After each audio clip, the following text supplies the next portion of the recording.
Hello guys, welcome to the accounting class.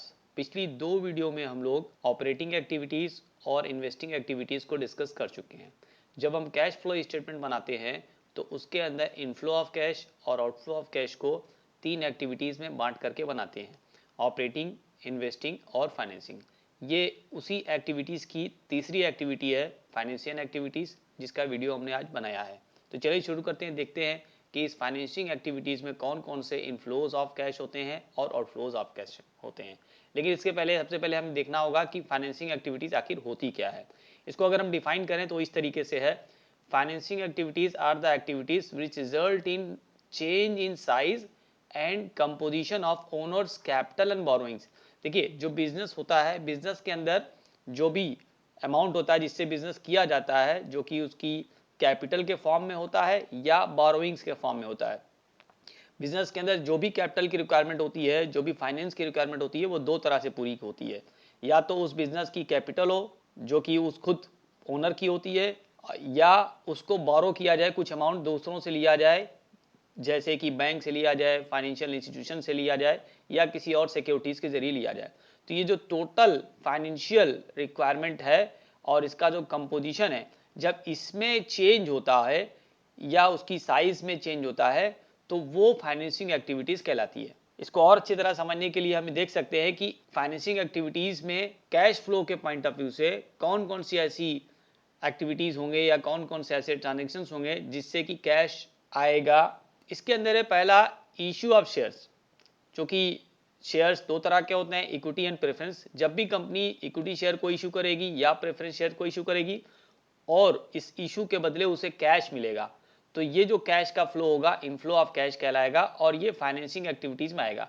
क्यों? क्योंकि equity shares and preference shares दोनों ही company की capital के साइज को अफेक्ट कर रहे हैं, कैपिटल को ही अफेक्ट कर रहे हैं, वो बढ़ा रहे हैं उसको। उसी तरीके से कंपनी की कैपिटल का जो दूसरा फॉर्म होगा या उसके फाइनेंस का दूसरा जो फॉर्म होगा वो डिबेंचर होता है। कंपनी डिबेंचर को भी इशू कर सकती है, तो डिबेंचर के इशू करने पर भी जो कैश का फ्लो होगा वो इनफ्लो कहलाएगा और उसे फाइनेंसिंग एक्टिविटीज में ही रखेंगे। उसके अलावा बिजनेस शॉर्ट टर्म और लॉन्ग टर्म बोरोइंग से भी अपनी फाइनेंशियल नीड को पूरा करता है। तो चाहे शॉर्ट टर्म बोरोइंग्स हो या लॉन्ग टर्म बोरोइंग्स हो, जिसे हम लोग शॉर्ट टर्म लोन या लॉन्ग टर्म लोन्स कह सकते हैं, जब भी कंपनी शॉर्ट टर्म या लॉन्ग टर्म लोन लेगी तो कैश का इनफ्लो होगा और इसे फाइनेंसिंग एक्टिविटीज में ही रखा जाएगा। इसके अलावा अगर कभी बैंक ओवरड्राफ्ट हुआ हो, बैंक ओवरड्राफ्ट का मतलब होता है कि बैंक से जितना अमाउंट डिपॉजिट है उससे ज़्यादा का विड्रॉ कर लेना। ये फैसिलिटीज रेपुटेड बिजनेस ऑर्गेनाइजेशन को या करंट अकाउंट पर बैंक देता है। तो जब बैंक से ज़्यादा पैसा निकाल लिया जाए डिपॉजिट से, तो एक्सेस अमाउंट जो निकाला जाता है उसे बैंक ओवरड्राफ्ट कहते हैं। तो बैंक ओवरड्राफ्ट एक तरह से इसको ये समझ लीजिए कि वो भी एक तरह का शॉर्ट टर्म, बहुत शॉर्ट टर्म लोन ही होता है।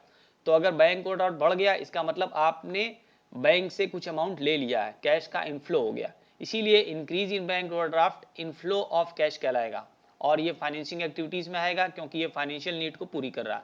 कैश क्रेडिट भी इसी तरीके से है, जो आपकी फाइनेंसिंग नीड को पूरा करता है और इसके जरिए भी कैश का इनफ्लो होगा। अब बात करते हैं आउटफ्लो का, कि फाइनेंसिंग एक्टिविटीज से रिलेटेड वो कौन से ट्रांजेक्शन है जिससे कि कैश का आउटफ्लो हो जाता है, यानी कैश चला जाता है। तो इसके अंदर है by back of equity shares. Equity shares का रिडम्पशन नहीं होता क्योंकि इक्विटी शेयर्स की कोई मैच्योरिटी डेट नहीं होती है।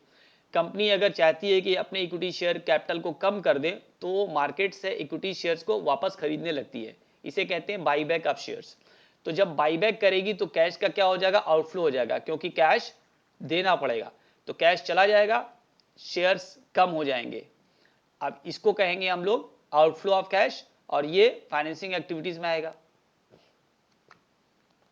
Redemption of preference shares. Preference shares की एक मैच्योरिटी होती है, एक ड्यू डेट होती है ना।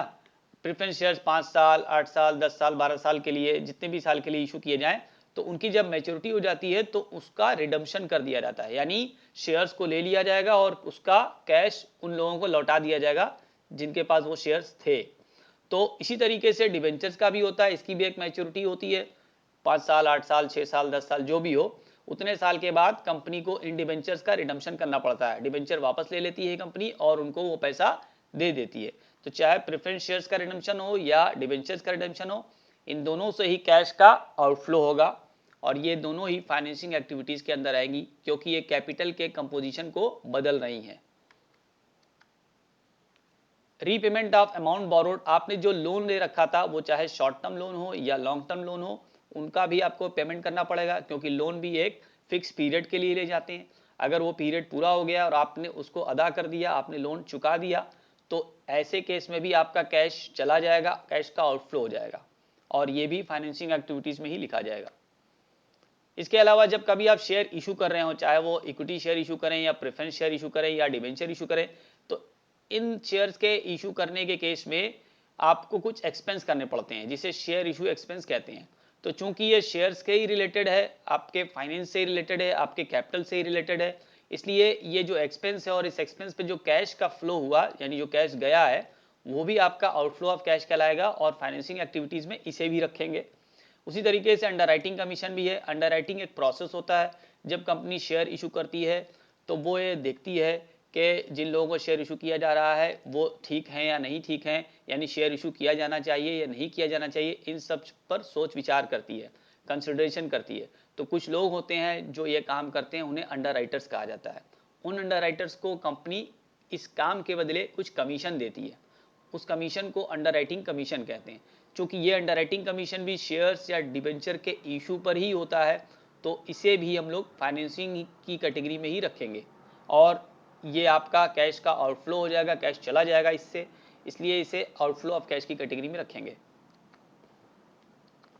आगे देखते हैं डिविडेंड। डिविडेंड फाइनल डिविडेंड हो चाहे वो इंटरिम डिविडेंड हो, किसी भी तरह का डिविडेंड अगर आपने पे किया, डिविडेंड आप इक्विटी शेयर पे ही पे करते हैं, प्रेफरेंस शेयर पे ही पे करते हैं, तो वो जो डिविडेंड आपने पे किया होगा कैश के फॉर्म में अगर पे किया है तो वो आउटफ्लो ऑफ कैश हो जाएगा, कैश चला जाएगा आपका।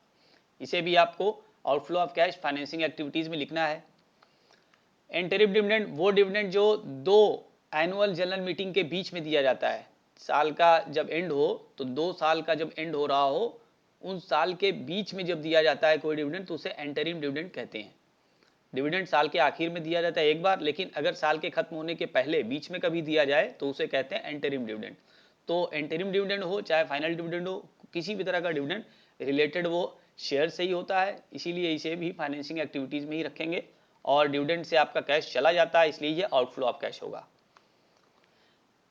जब आपने डिबेंचर्स लिया हो या बोरोइंग्स, आपने कोई लोन ले रखा हो, लोन चाहे शॉर्ट टर्म हो या लॉन्ग टर्म लोन हो, इसके ऊपर आपको इंटरेस्ट जरूर देना पड़ता है। डिबेंचर के ऊपर भी एक फिक्स रेट ऑफ होता है। जब भी कभी आप डिबेंचर देखेंगे तो उसके पहले कोई परसेंटेज लिखा होता है। इस परसेंटेज का मतलब होता है रेट ऑफ इंटरेस्ट, यानी इस डिबेंचर के ऊपर कितना परसेंट आपको इंटरेस्ट देना है। मिसाल के तौर पे मैंने यहाँ पर 10% लिखा, ये कुछ भी हो सकता है, 10%, 5%, 6%, 12%, कुछ भी। तो जो भी परसेंटेज है उस परसेंटेज का मतलब इंटरेस्ट होता है कि जब भी कंपनी डिबेंचर को इशू करेगी तो इतना परसेंट इंटरेस्ट उसे देना पड़ेगा डिबेंचर होल्डर्स को। तो जब भी कभी डिबेंचर पर इंटरेस्ट दिया जाएगा वो आउटफ्लो ऑफ कैश होगा। इसी तरीके से कोई लोन आप लेते हैं तो लोन भी इंटरेस्ट के बगैर नहीं होता है, लगभग हर तरह के लोन पर इंटरेस्ट लिया ही जाता है। तो जब आपने लोन ले रखा है या कंपनी ने लोन ले रखा है तो उस लोन के ऊपर जो भी आप इंटरेस्ट अदा करेंगे वो भी आउटफ्लो ऑफ कैश हो जाएगा आपका और उसे भी फाइनेंसिंग एक्टिविटीज में ही रखेंगे। इसके अलावा decrease in bank overdraft, bank overdraft अभी हमने बताया था इनफ्लो के केस में। अब आउटफ्लो के केस में क्या होगा, जब कभी डिक्रीज हो जाए बैंक ओवरड्राफ्ट, बैंक ओवरड्राफ्ट का डिक्रीज होना मतलब आपने बैंक से जो पैसा एक्सेस निकाला था, जो बैंक ओवरड्राफ्ट हुआ था, आपने उसको अदा कर दिया, यानी आपके पास से कैश चला गया। तो ये जब डिक्रीज इन बैंक ओवरड्राफ्ट होगा तो इसका मतलब ये होगा कि कैश चला गया। उसी तरीके से डिक्रीज इन कैश क्रेडिट का मतलब भी ये होगा कि कैश आपके पास से चला गया। तो ये दोनों ही एक्टिविटी फाइनेंसिंग है और इसमें से जो भी कैश जाएगा वो फाइनेंसिंग एक्टिविटीज के आउटफ्लो ऑफ कैश में ही लिखा जाएगा। उम्मीद करते हैं सारी इन्फॉर्मेशन आपको यूजफुल लगी होगी। तो अगर आपने मेरे चैनल को अभी तक सब्सक्राइब नहीं किया प्लीज़ इसको सब्सक्राइब कर दें, बेल आइकन प्रेस कर दें ताकि मेरी हर वीडियो की नोटिफिकेशन आपको मिल जाए। वीडियो अच्छा लगा हो तो इसको लाइक और शेयर जरूर कर दें। कमेंट में लिखकर मुझे बता सकते हैं कि आपको अगली वीडियो कौन सी चाहिए। अपना बहुत ख्याल रखिए, मिलते हैं अगली वीडियो में, तब तक के लिए गुड बाय।